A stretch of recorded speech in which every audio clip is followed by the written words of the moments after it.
Why should we believe Mark Zuckerberg, Tim?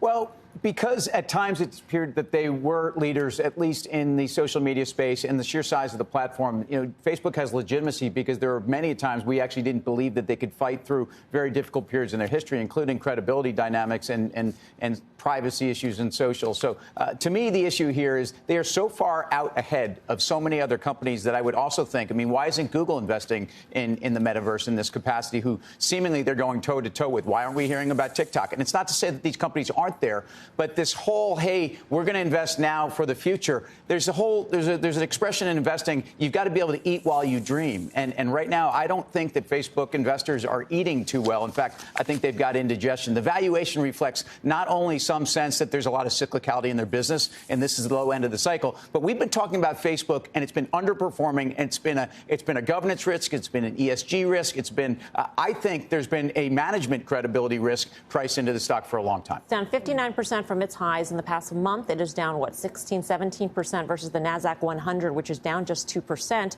So at this point, you have to believe in that future. You have to believe that outside the cyclicality that we're seeing now, that the business is actually in a fundamental way strong, even if things like targeting is going to be much more difficult to do with its ads in the future. Yeah, listen, this is a good start. I mean, Mark Zuckerberg sitting down with Jim Cramer and really explaining about his vision going forward. We know that Sheryl Sandberg had just left. She's still on the board for a little bit, but this is going to be his management team to reshape and to kind of re-envision what this company is. And let's not forget, this company has 3 billion monthly active users. They're going to do $125 billion in sales this year. And I think it's important to note, Mel, you just mentioned it's down 60% from its all-time highs. It was nearly $1 trillion in market cap at its highs last year. In 2018, the stock sold off 40%. And then in 2020, it sold off about 40%. Think about what their revenue base has done since 2018. It's gone from 55 billion to 125. It was 85 billion in 2020. So I guess you have an 80% gross margin.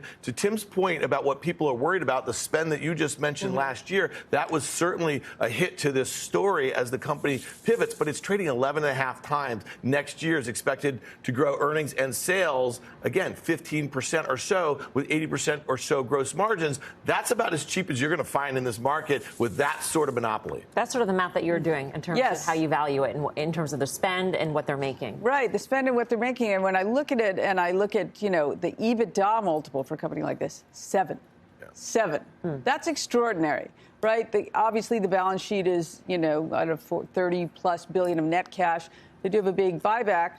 I think that, to me, Zuckerberg deserves the benefit of the doubt because we always talk about the major pivots that the company has made, right? Obviously, mobile very early on. The Instagram purchase, which ended up seemed ridiculous at the time, obviously ended up being a complete home run. And then we had Cambridge Analytica.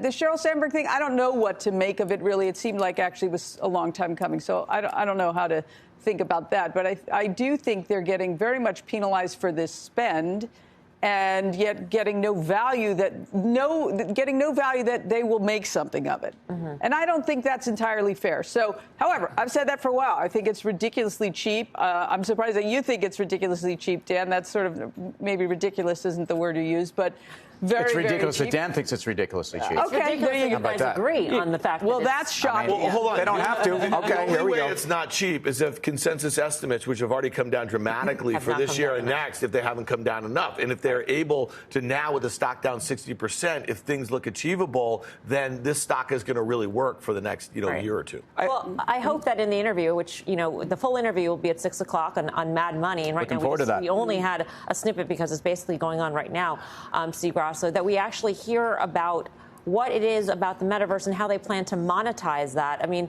the metaverse is cool. It seems cool. It seems like it has a lot of possibility. Nick Clegg said that if it's just 10% of the pre-pandemic U.S. digital economy, that's a $200 billion business.